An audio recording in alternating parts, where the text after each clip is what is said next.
Well, I started out knowing nothing, and I've maintained that as a way of learning.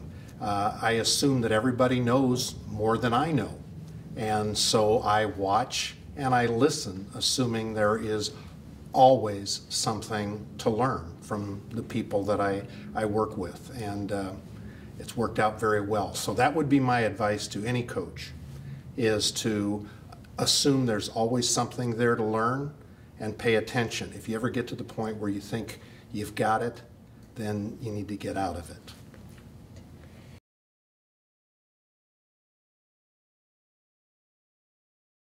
Work backwards. Start small and work backwards. Know where you want to be at the end of a season. Set attainable goals, and then figure out what it is that you've got to do to get yourself there. But it's something that I learned in education as well, that the best kind of planning is to work backwards. Know where you want to end, work from there.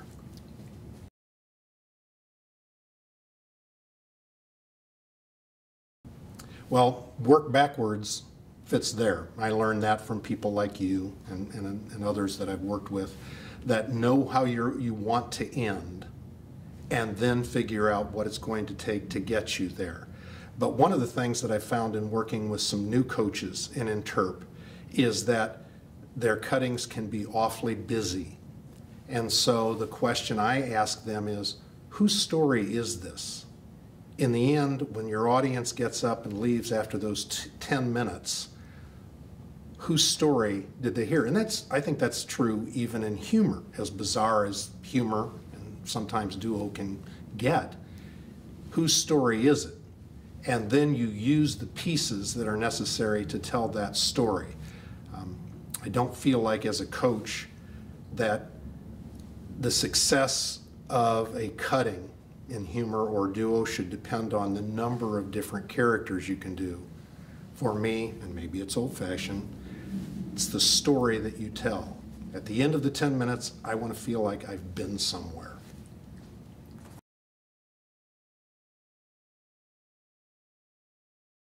Fundraising's never fun, but the one that I stepped into as I took over as director, and the one that we still have, and one that I would advise a coach to use as a fundraising strategy, would be something that gets you out into the community. Now, ours is selling ad space in our programs that go out at all of our theater productions. And it's just a great way to get your activity out into the community. And many of our businesses that advertise in our programs are very impressed when they talk with the students who are selling the ads, and they like that connection. They like the way they represent themselves, articulate their goals, and anything I think that you can keep you connected with your community is the ideal kind of fundraiser.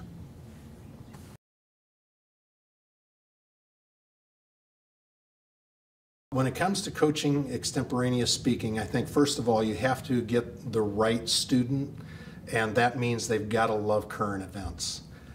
I learned a long time ago that you can have a very bright student, but unless they like current events, unless they like dealing with issues, you spend a lot of time trying to convince them that they love the news as much as you do.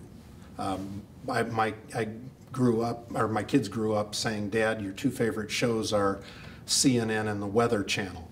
And it's because I just am a news junkie. So you've got to look for those kids who are news junkies. That's number one.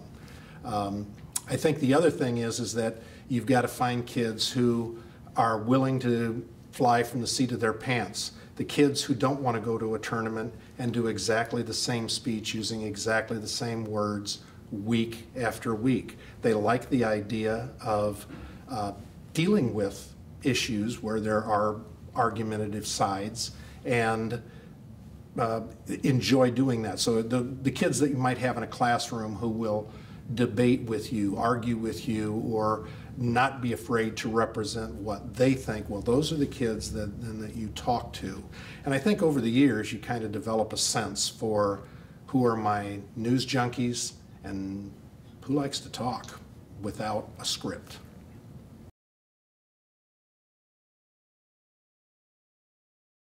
When it comes to sources for extemporaneous speaking, I think you want to provide a balance of sources, or at least that's one of the things that we emphasize with our students. You can't give a speech where everything is from the New York Times, because then your conservative element out there is going to feel like, well, you're neglecting some very good evidence presented in a very different way by the Wall Street Journal. We also encourage students to look at think tanks, what Brookings says, what Pew says, and try and bring those in too, and Cato. But again, you try and provide a balance so that it doesn't look like everything is skewed towards either a very liberal progressive slant or a very conservative reactionary slant.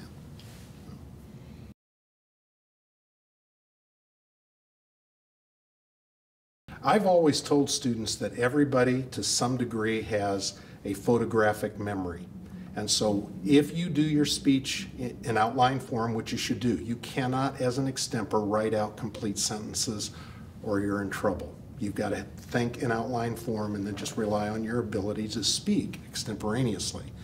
But I tell them that the best way to memorize is by their sources, because your brain will actually see the citation or maybe even the font from the article and remember that, oh, that was the Wall Street Journal article or that was the New York Times article.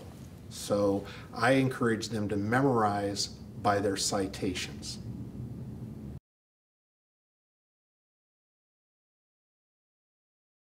I think the best way to go when you start out is to have files that reflect the topic areas that the NSDA uses. So you can start out creating files where you have the 13 topic areas that were used at the national tournament the year before, and then you kind of branch out from there.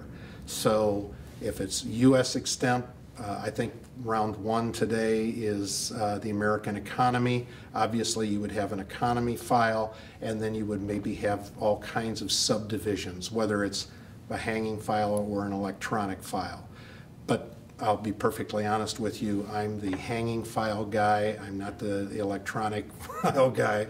So I know that's done, but don't ask me for advice on how best to do that.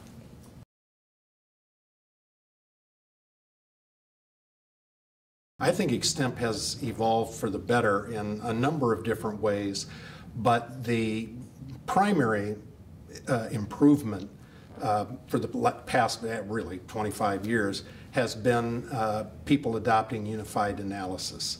When I first started coaching extemp, and it was boys and girls extemp then, we would have an area that dealt with history, then we'd have an area that talked about the problem, and then we'd have an area that actually answered the question. So of the 7 minutes, you'd have 2 or 2.5 minutes that would answer the question. Well, unified analysis, when we adopted that back in the 80s, was a 7-minute answer to a question. So I think that part of it has improved dramatically. I like the fact too that we've moved out of some of the canned stuff that we've seen in extemp in the past, where no matter what the topic is, there's a certain intro that will be used, or there are certain quotations that will be included that are all cute and funny, but not necessarily topic specific. And I like the fact that extempers now are more business oriented about addressing the topic seriously from beginning to end. And it doesn't mean you can't have a moment that is light, but it's topic specific.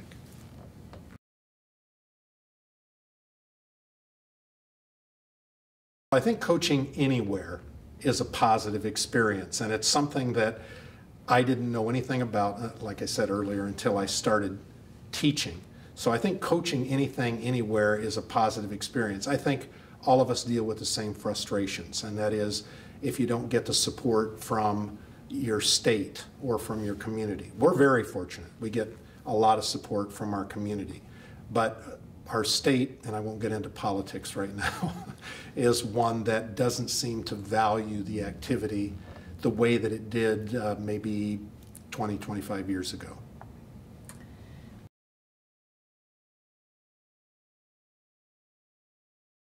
I find myself looking at international news or drawn to that more often. I like extemporaneous speaking on both levels, but if for some reason I were told, well, are you going to coach international or U.S.? You have to coach one or the other. I would probably be more inclined to go to international, but I'd miss the U.S. topics too.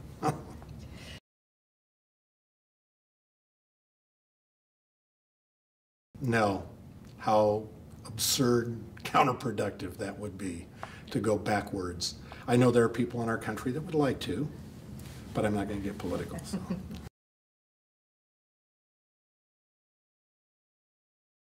I wouldn't be opposed to that. I think a student ought to be able to be informed on both international and domestic issues.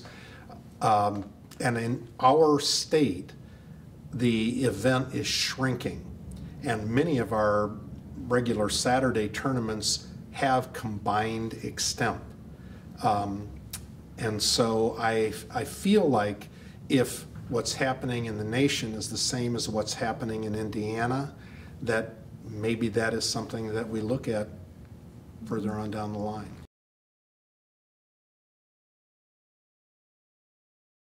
Like I said, I started out assuming I knew nothing, and I was right. I didn't. And I just watched people. Fortunately, I had a colleague who was not only someone who served as a mentor for me in speech, but in education in general, Joe Wyckoff. And I know he's in the room right now, and it just kind of hurts me to say this. But he has been the most influential person in my life in terms of education and speech. And he taught me the base method of professional growth, and that is you borrow and steal everything. So I adhere to that.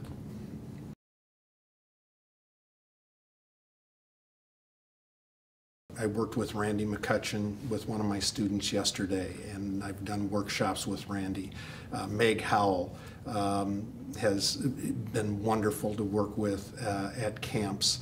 Some of the people on my own team were great people to work with. I always told the students too that I felt like after spending 2 or 3 years with them before they graduated, that when they thanked me, I said, no, I thank you. I learned some things from having to be good enough to be your coach.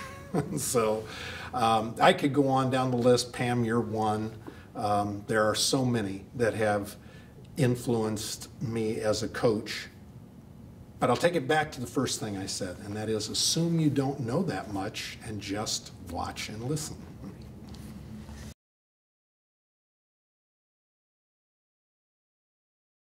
If I were to say what is the true value of this activity, its value is not in learning to be a performer or learning to answer questions. It's learning to deal with life. The life skills that a student learns no matter what event they do in this activity carry on into so many things that they do later on in life, and the more confident and competent you are as a communicator, the more successful you're going to be. And we've had literally hundreds of students come back to us over the years and say of all of their experiences in education, the most valuable experience that they had, what really helped them succeed in life, was their time in speech and debate. So this is a life skill. Get involved.